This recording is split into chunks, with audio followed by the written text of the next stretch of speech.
स्वागत है बच्चों फिजिक्स इट्स इजी में। और हम लोग बात कर रहे हैं कक्षा 11 के अध्याय 6 पर, कार्य, ऊर्जा और शक्ति।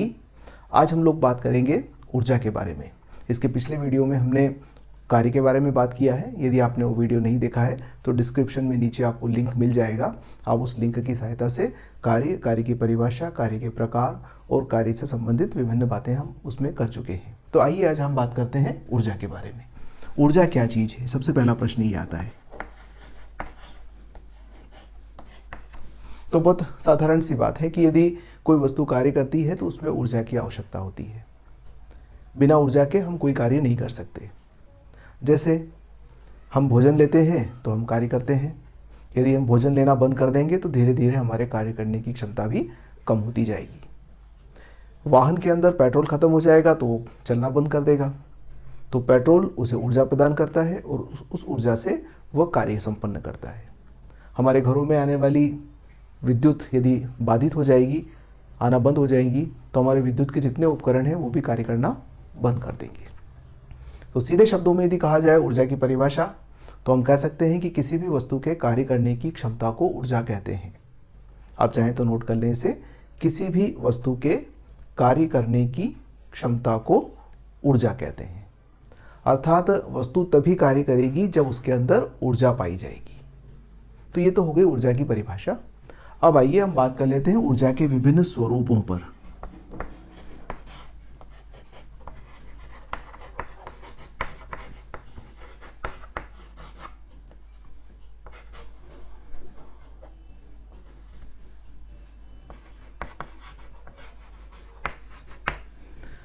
स्वरूप से तात्पर्य है कि ऊर्जा के विभिन्न प्रकार।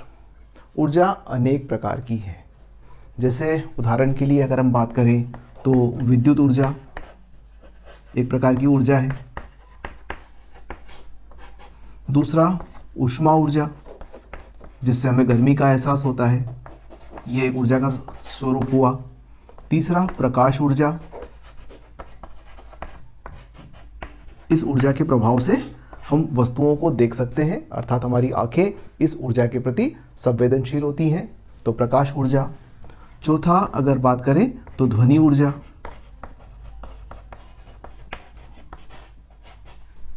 पांचवा नाभिकीय ऊर्जा।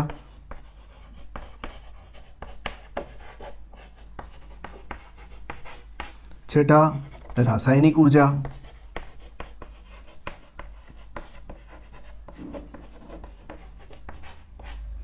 सातवां यांत्रिक ऊर्जा।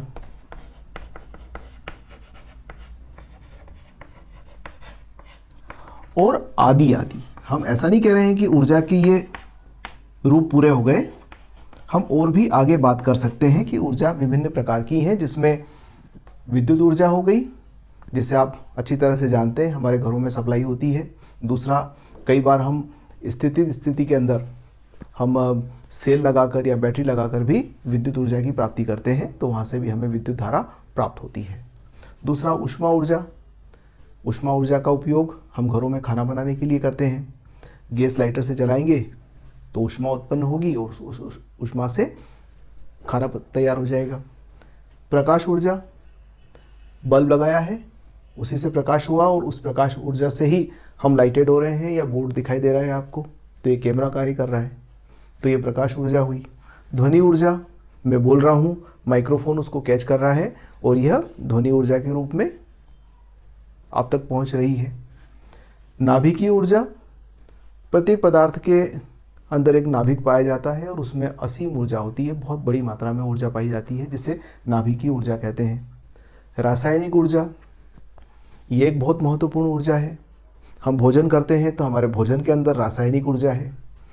पेट्रोल से अगर वाहन चलता है तो पेट्रोल के अंदर रासायनिक ऊर्जा है। तो रासायनिक ऊर्जा विभिन्न रसायनों के बंधों के अंदर पाई जाने वाली ऊर्जा है, जो हम उपयोग में लेते हैं। फिर यांत्रिक ऊर्जा, किसी भी यंत्र विशेष के अंदर उसके कार्य करने की जो क्षमता होती है वो उसकी यांत्रिक ऊर्जा के कारण से होती है। और यांत्रिक ऊर्जा को फिर हम दो भागों में बांटते हैं।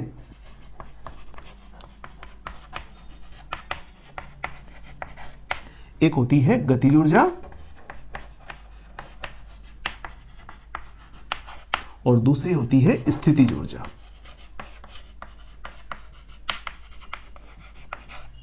अब आइए हम लोग इन दोनों के बारे में थोड़ी विस्तार से बात कर लेते हैं।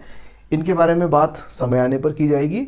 तो चूंकि अभी हम लोग जो बात कर रहे हैं वो मैकेनिक्स कहलाती है, यांत्रिकी कहलाती है। 11th का ये जो पार्ट है ये मैकेनिक्स के अंतर्गत आता है, यांत्रिकी के अंतर्गत आता है। तो यांत्रिकी के अंदर हमें इन दो ऊर्जाओं के बारे में मुख्य रूप से बात करना होगी। नंबर 1 है गतिज ऊर्जा और दूसरा है स्थितिज ऊर्जा।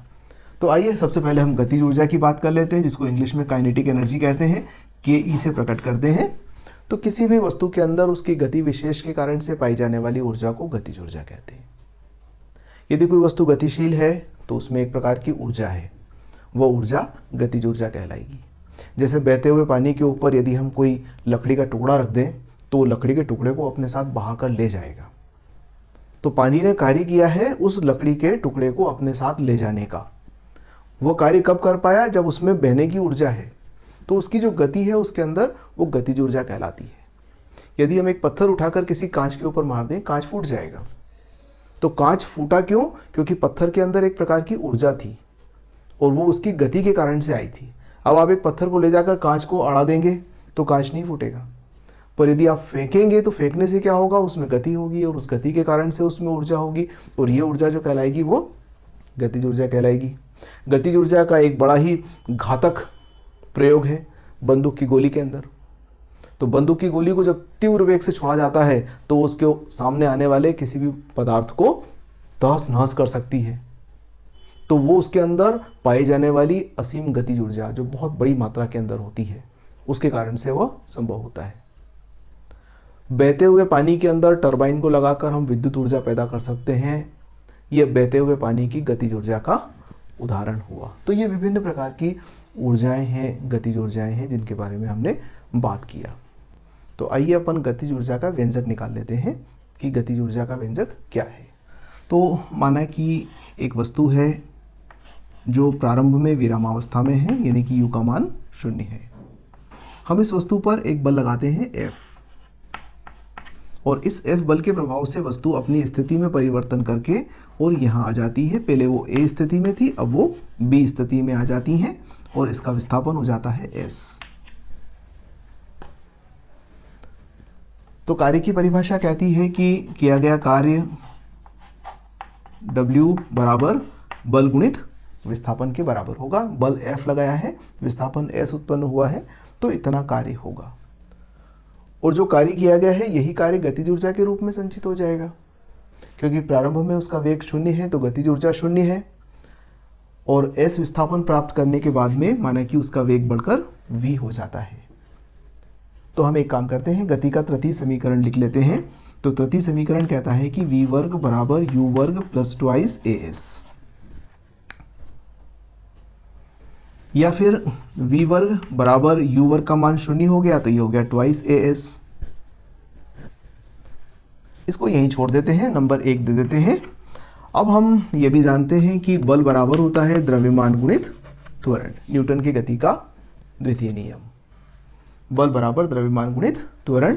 तो यहाँ से यदि त्वरण का मान देखें तो आ जाएगा बल बटे द्रव्यमान। अब एक काम करते हैं, हम त्वरण का मान यहाँ से उठाकर यहाँ रख देते हैं। तो हमारी समीकरण क्या बन जाएगी? V वर्ग बराबर 2F बटे M इंटू S। तो F इंटू S निकाल लें तो क्या आ जाएगा? F इंटू S बराबर आ जाएगा 1/2 mv वर्ग। और आप देखिएगा कि F इंटू S किसके बराबर है? किए गए कार्य के बराबर है। और किया गया कार्य किसके बराबर हुआ? गतिज ऊर्जा के बराबर हुआ। अर्थात इस वस्तु की जो गतिज ऊर्जा होगी वो कितनी हो जाएगी? 1/2 mv वर्ग के बराबर होगी। तो ये गतिज ऊर्जा का व्यंजक हो गया कि कोई भी यदि वस्तु गतिशील है तो उसमें v वेग से यदि वो गतिशील है तो उसमें पाई जाने वाली गतिज ऊर्जा 1/2 mv वर्ग के बराबर होगी। आइए अब अपन बात कर लेते हैं स्थितिज ऊर्जा के बारे में। किसी भी वस्तु में उसकी स्थिति विशेष के कारण से, आकार विशेष के कारण से या विन्यास विशेष के कारण से पाई जाने वाली ऊर्जा को स्थितिज ऊर्जा कहते हैं। यदि कोई वस्तु अपनी सामान्य स्थिति से भिन्न स्थिति में है तो उसमें एक प्रकार की ऊर्जा होती है और उस ऊर्जा को हम स्थितिज ऊर्जा के नाम से जानते हैं। जैसे उदाहरण के लिए अगर हम बात करें कि एक स्प्रिंग है, सामान्य स्थिति के अंदर हमने उस पर कोई बल नहीं लगा रखा है तो उसमें कोई प्रकार की ऊर्जा नहीं है। यदि हम उसको खींचते हैं तो खींचने के बाद वो तन जाएगी, छोड़ेंगे तो वापस अपनी मूल अवस्था में जाने का प्रयास करेगी। तो जब आप उसे खींच लेते हैं तो उसमें एक प्रकार की ऊर्जा संचित होती है और वो उसकी स्थितिज ऊर्जा कहलाती है, क्योंकि उसकी स्थिति विशेष हो गई। स्प्रिंग को दबाओगे तब भी ऐसा ही होगा, स्प्रिंग को दबाने पर भी उसमें जो ऊर्जा होगी वो स्थितिज ऊर्जा होगी। आपने देखा होगा कि नदी के आर पार एक दीवार बनाकर बांध तैयार कर दिया जाता है, और जब बांध बनाया जाता है तो बांध के अंदर पीछे पानी काफ़ी संचित हो जाता है। जैसे जैसे पानी संचित होता है वैसे वैसे बांध का लेवल ऊपर उठता है। तो एक बड़ी मात्रा में पानी को एकत्रित कर लिया जाता है बांध बांध कर। जब ये पानी टरबाइन के ऊपर छोड़ा जाता है तो पानी का लेवल जितना ऊंचा होता है उस पानी की स्थितिज ऊर्जा उतनी ज़्यादा होती है, और ऊर्जा ज़्यादा है तो उस टरबाइन को घुमाने की क्षमता भी उसमें ज़्यादा होती है।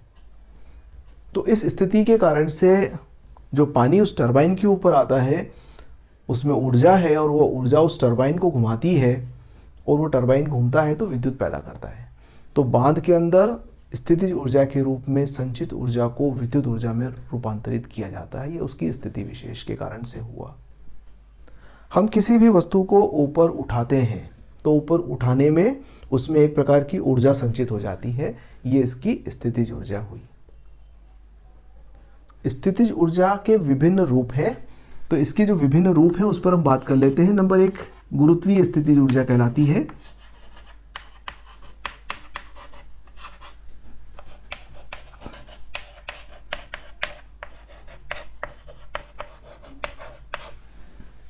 गुरुत्व के कारण से जो ऊर्जा है वो गुरुत्वीय स्थितिज ऊर्जा कहलाती है।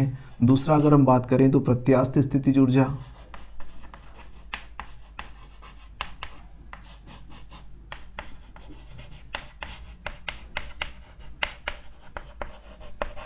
जैसा अपन ने स्प्रिंग में बात किया था वो प्रत्यास्थ स्थितिज ऊर्जा के रूप में है। तीसरा अगर बात करें तो वैद्युत स्थितिज ऊर्जा,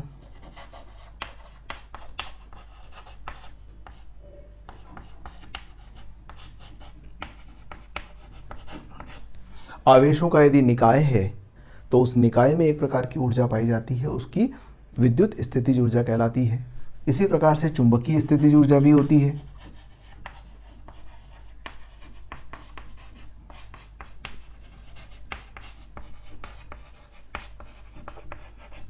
तो ये विभिन्न प्रकार की स्थितिज ऊर्जाओं के कुछ उदाहरण हो गए। गुरुत्वीय स्थितिज ऊर्जा के बारे में हम लोग आगे आने वाले अध्याय के अंदर बात करने वाले हैं। प्रत्यास्थ स्थितिज ऊर्जा के बारे में भी हम लोग आने वाले अध्याय में बात करेंगे। वैसे किसी स्प्रिंग में संचित ऊर्जा की गणना हम इस अध्याय में भी करेंगे अगले वीडियो के अंदर। विद्युत स्थितिज ऊर्जा और चुंबकीय स्थितिज ऊर्जा के बारे में आप लोग नेक्स्ट ईयर कक्षा 12 के अंदर पढ़ेंगे। तो यहाँ हम लोग जो बात करेंगे वो प्रत्यास्थ स्थितिज ऊर्जा के बारे में बात करेंगे, यानी कि किसी भी स्प्रिंग के अंदर कितनी ऊर्जा संचित होती है इसके बारे में बात करेंगे अगले वीडियो के अंदर। तो इस वीडियो में हम इतनी ही बात करते हैं, अगले वीडियो में फिर मिलते हैं एक नए टॉपिक के साथ। धन्यवाद।